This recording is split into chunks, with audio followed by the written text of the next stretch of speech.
Buenas, sed bienvenidos de nuevo a estos vídeos sobre la historia de la Iglesia medieval. Entramos en el tema segundo, que va a estar dedicado exclusivamente al monacato. Vamos a hablar del monacato y cómo surge, y luego en Irlanda hablaremos de San Benito y de Casiodoro, y del monacato femenino. El origen del monacato es algo que todavía hoy está un poco envuelto en la oscuridad. No tenemos suficiente conocimiento para poder decir cuándo surge realmente el monacato. Sí sabemos que el término monajos o monacos aparece por primera vez en el Evangelio Encratita de Tomás, un evangelio apócrifa. Es un fenómeno complejo que nace en Egipto, en el desierto de Egipto, y que luego pasará a Siria, Mesopotamia y Asia Menor, y desde allí hacia el occidente latino. No es un fenómeno originario del cristianismo. Lo tenemos en la India, en Egipto, en Grecia, los ambientes neoplatónicos y pitagóricos, en los movimientos sincretistas del siglo III, incluso en el judaísmo tenemos también a los monjes de Qumran. Pero sí es cierto que ese monaquismo, en el caso de la Iglesia o en el caso del cristianismo, es distinto a todos estos que yo he nombrado. Es probable que este monaquismo naciera en varios sitios a la vez. La vida monástica surge probablemente por tres cuestiones. Un primer momento porque hay una serie de personas que quieren vivir el Evangelio en toda su pureza y se marchan al desierto. Quieren encontrarse con el Señor, igual que hizo Jesús aquellos 40 días antes de empezar su evangelización o su predicación, pues lo mismo, quieren vivir de verdad el Evangelio. Hay un segundo aspecto también importante, que es el grupo de personas que se sienten defraudados. Han terminado las persecuciones y la Iglesia, vamos a decirlo así, empieza a acomodarse. Los obispos se dedican a oficios civiles como tutores, administradores, agentes del fisco, etc. Y eso hace que haya gente que se sienta un poco defraudada ante lo que han vivido hace nada, unos años antes con las persecuciones y la pureza del cristianismo frente a esto. Bien, pues hay gente que entonces se marcha al desierto para vivir esa pureza.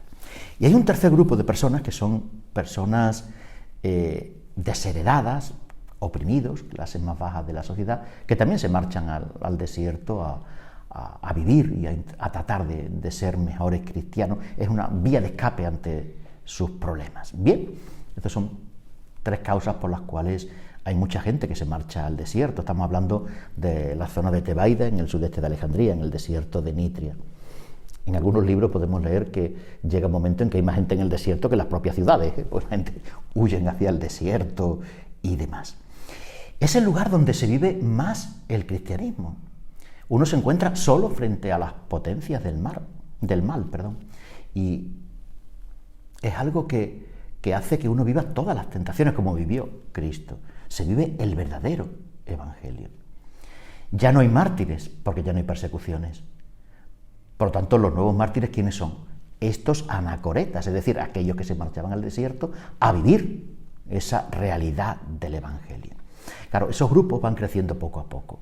Y aquí aparece un personaje muy importante en la historia de la Iglesia, que es San Antonio. Ya lo nombré en el primer vídeo, San Antonio el Grande, que vive entre el 251 y el 356, vivió 105 años. Fue un hombre que vivió en el desierto, un anacoreta, y al que acudía mucha gente, no solo en peregrinación, sino para pedir ayuda y para que fuera orientado espiritualmente. Bien, él es muy conocido porque San Atanasio va a escribir su vida, una vida de San Antonio, que va a tener mucha difusión, por eso se le considera un poco el padre del monacato y demás. Bien, estos personajes que viven en el desierto, poco a poco van aumentando, y eso hace que decidan vivir en comunidad. Y aparecen lo que hoy conocemos como los cenobios. Era el lugar donde vivían en común varias personas. Nacen los primeros monasterios. Eran cuevas, las podemos ver hoy día en la Capadocia, cuevas donde estos monjes vivían en celdas individuales y donde tenían una serie de espacios en común. Claro, al vivir en común necesitan regular esa vida en común. El hombre es pecador y como es pecador necesita una serie de normas y de leyes para poder convivir. Y aquí aparece uno de los grandes personajes del monaquismo, que es San Pacomio. Pacomio es un ex soldado egipcio que vive entre el 290 y el 346 y que va a dar una primera regla para sus monjes. Él tuvo como virtud unir el servicio a Dios y el servicio a los hombres. Crea una primera comunidad a la que le da una regla en la cual está regulado toda la vida del monje. El monje, su vida, se dedica a la oración, la lectura, el vestido, la comida, los ayunos, la disciplina, o sea, está todo regulado bajo la autoridad del abad. El monasterio en este primer momento es un monasterio que está separado del mundo, por lo tanto no hay una lucha o un pensamiento de acercarnos a un apostolado, no, en un primer momento no. La pobreza es total, a diferencia de los anacoretas, que tenían unos medios rudimentarios para vivir en el desierto, pero los tenían. En el cenobio no. Todo pertenece a la comunidad, es la pobreza más absoluta. Va a tener rápidamente difusión esta forma de vida, el cenobio. Van a aparecer grandes personajes como Basilio de Cesarea en Oriente, San Agustín, San Juan Casiano en Occidente, que son los que van a difundir esta forma de vida. Lo que más se aprecia del monje es que en la vida diaria es donde se ejerce de verdad como cristiano. Se ejerce como cristiano porque allí es donde hay que practicar la humildad, la obediencia, el servicio, el respeto. Por lo tanto, la vida monástica es el ideal del cristianismo. Por encima incluso de la vida eremítica que hemos visto en el desierto. Porque en la vida eremítica, como tú vives solo, no puedes ejercer determinados servicios hacia los demás. Por lo tanto, hay un riesgo de aislamiento, de orgullo, de soberbia, cosa que no se da en los cenobios porque hay que convivir con los demás. La vida del monje está dedicada a la oración y a la meditación, teniendo la Biblia como base, de tal manera que se hace un estudio de la Biblia y se traducen los textos bíblicos de una forma alegórica a la vida del convento, naciendo lo que se conoce como la lectio divina. Pero Pacomio se da cuenta de que en este tiempo de oración, de meditación y de estudio de la Biblia falta algo, hay muchos huecos. Y claro, el ocio es el padre de todos los vicios. Por eso Pacomio pensó que una forma de evitar las tentaciones de los monjes y demás era complementando esta vida con el trabajo. Por lo tanto, nace el trabajo en los conventos, una forma también de subsistir. Poco a poco, estos monasterios, además de todo esto, se van a convertir en centros de caridad. Van a ser lugares de paso para los peregrinos, lugares de atención a los enfermos y demás. Y van a ser lo que posteriormente serán los hospitales en la Edad Media. Este es un poquito el origen de lo que es el monacato. En el campo femenino, sabemos que en el mundo grecorromano, en la alta sociedad, el cristianismo se difunde gracias a las mujeres. Detrás de la conversión de un gran rey siempre hay una mujer. Por ejemplo, Santa Clotilde es la esposa de Clodoveo. O, por ejemplo, hay un caso curioso que es Teodolinda, que es una princesa de la península italiana que se casa 2 veces y consigue convertir a sus 2 maridos, que son un príncipe longobardo. Por lo tanto, bien, las mujeres son un poco las que iban trayendo y llevando la conversión. Es verdad que en un primer momento, cuando estos personajes que hemos hablado anteriormente marchan a la vida eremítica, al desierto, eso no está permitido a las mujeres. Se considera que son más frágiles, que no van a poder resistir lo que es vivir la intemperie y vivir en el desierto. Pero cuando comienza la vida cenobítica, es verdad que al lado de los monasterios masculinos comienzan a construirse monasterios femeninos.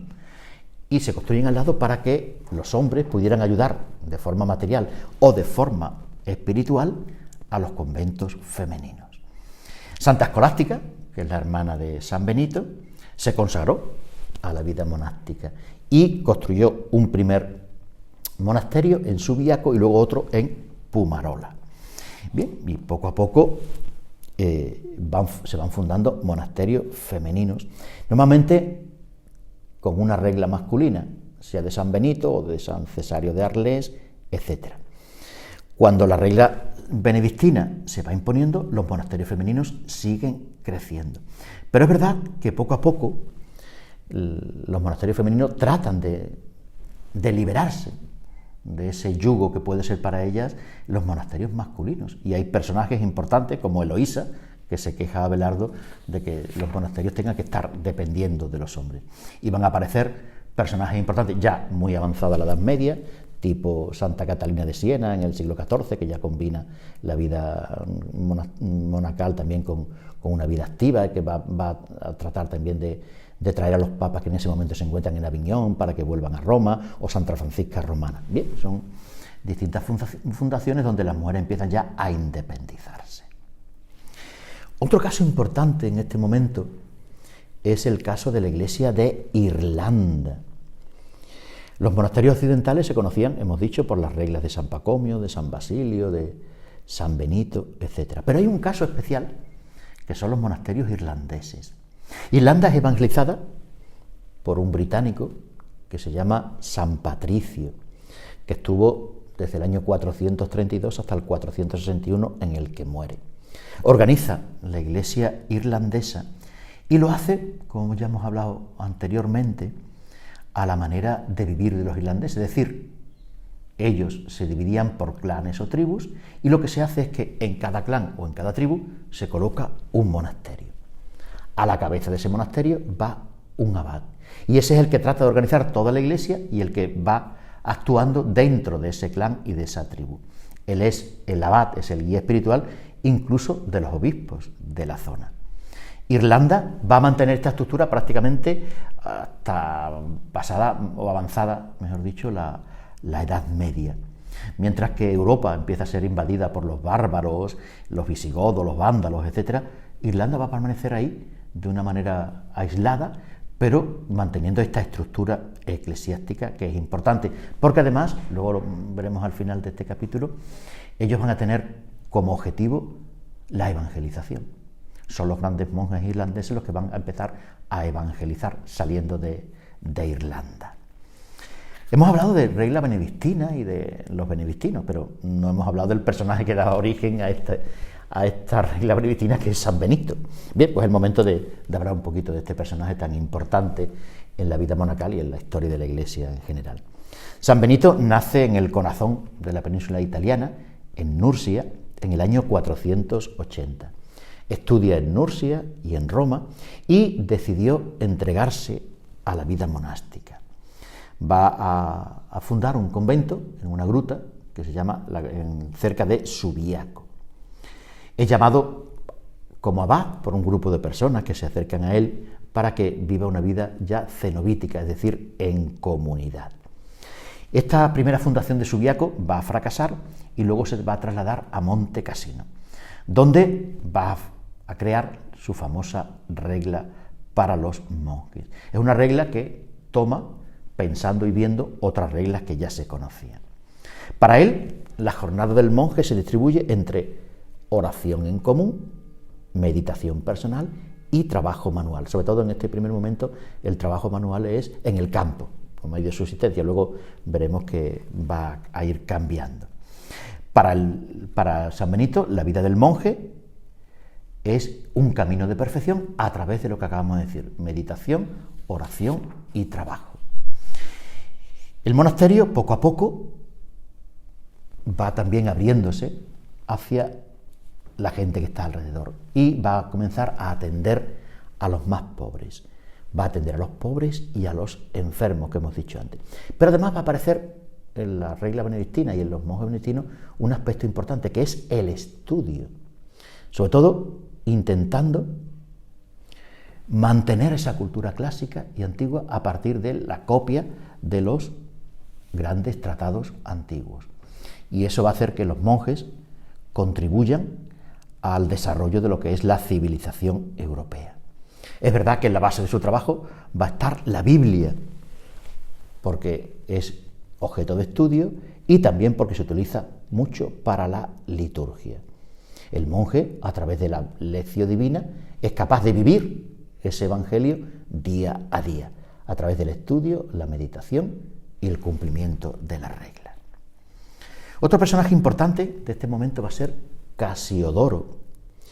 Es un hombre que va a escribir mucho, incluso antes de dejar toda su vida y entrar en la vida monástica.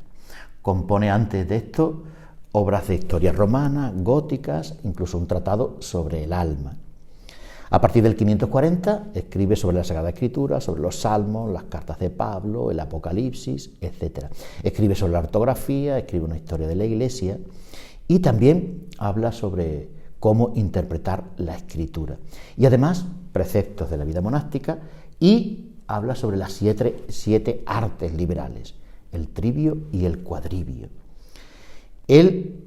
Su gran idea era, a través de trabajos exegéticos, haber podido comentar todos los libros de la Biblia, cosa que, por desgracia, no pudo porque la gente que colaboraba con él no estaba a su altura.